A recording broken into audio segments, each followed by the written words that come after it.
అద్దం దానిపై దుమ్ము మందంగా పేరుకుపోయింది. అద్దంలో తన ప్రతిబింబం చూసుకుంటూ రవి నవ్వాడు. అంతా భ్రమ, ఏమీ లేదు, నా మనసు సృష్టించిన భయాలే అనుకున్నాడు తనలో తాను ధైర్యం నింపుకుంటూ. రెండో గదిలోకి వెళ్ళగానే అక్కడ వాతావరణం ఒక్కసారిగా మారిపోయింది.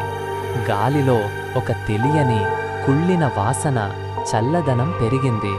ఆ గదిలో ఒక పాత అల్మారా, దాని తలుపులు సగం తెరుచుకుని లోపల చీకటిని చూపుతున్నాయి. దానికి ఎదురుగా ఒక కిటికీ, దాని అద్దం పగిలి బయటి చీకటి లోపలికి తొంగి చూస్తోంది. కిటికీ నుండి వీస్తున్న చల్లని గాలి రవిని వణికించింది. రవి ఆ కిటికీ దగ్గరికి వెళ్ళి బయటికి చూశాడు.